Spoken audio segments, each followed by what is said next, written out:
गुजरात के वडोदरा के bill urban residency में अपनी समस्याओं को लेकर रहवासियों का गुस्सा सामने आया है। सोसाइटी के लोगों ने आज वुडा कार्यालय पहुंचकर अधिकारियों के समक्ष अपनी शिकायतें दर्ज कराई और सभी टावरों में समान रूप से पानी की आपूर्ति सुनिश्चित करने की मांग की। वडोदरा शहर की बिल अर्बन रेसिडेंसी के निवासी पानी की समस्या को लेकर वुडा कार्यालय पहुंचे और अधिकारियों के समक्ष अपनी परेशानियां रखी। અમે લોકો પ્રધાનમંત્રી આવાસ યોજના બિલ અર્બન 2 રેસિડેન્સીના નિવાસીઓ છે। અમારે ત્યાં 10 ટાવર છે।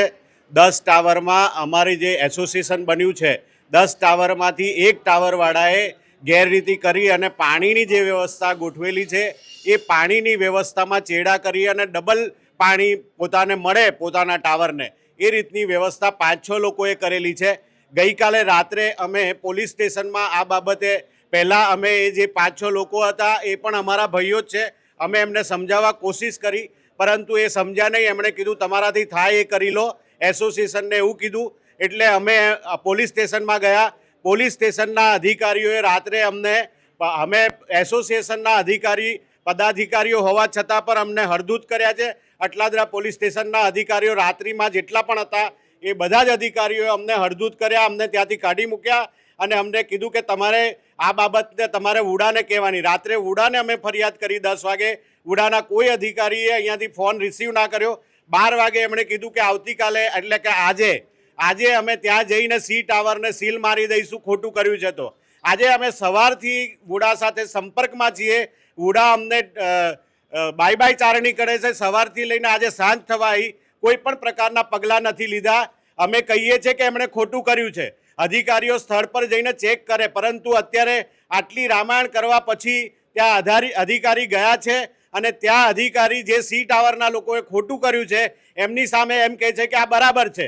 અમારી માંગણી એવી છે કે જો આ બરાબર સી ટાવરવાળાએ જે વ્યવસ્થા અત્યારે ગોઠવી છે એ બરાબર હોય તો અમને લેખિત આપે કે આ બરાબર છે અને અમને જવાબ આપે કે બાકીના 10 ટાવરમાં કેમ નથી કરી વુડાએ, અને જો ખોટી હોય તો અધિકારી અમને લખિત આપે કે આ વ્યવસ્થા ખોટી છે અને સી ટાવરના જેટલા પણ લોકોએ આ કામ કર્યું છે એમને કાયદાકીય રીતે પગલાં ભરવા માટે અમને વુડા લેટર લખીને આપે।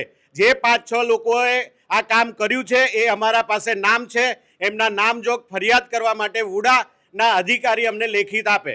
અત્યારે જ્યાં સુધી અમને આ લેખિત નહીં મળે ત્યાં સુધી વુડામાંથી અમે જઈએ નહીં।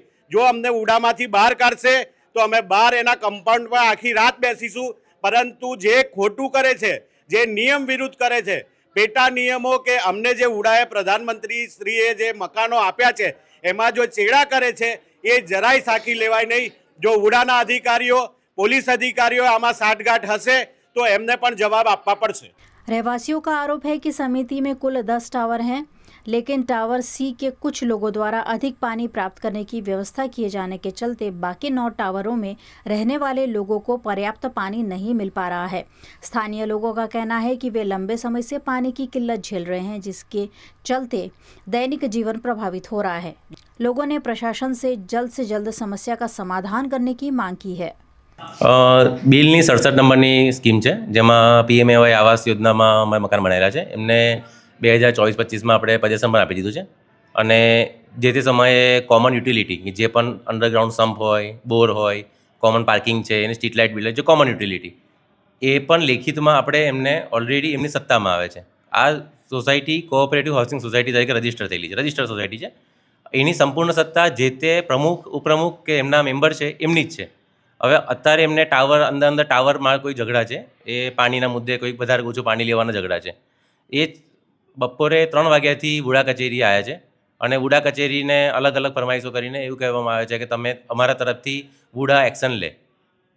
વુડા દ્વારા, બીએમસી દ્વારા કે અન્ય ઓથોરિટી, અન્ય કોર્પોરેશન દ્વારા પ્રધાનમંત્રી આવાસ યોજના સ્કીમો બનાવવામાં આવે છે।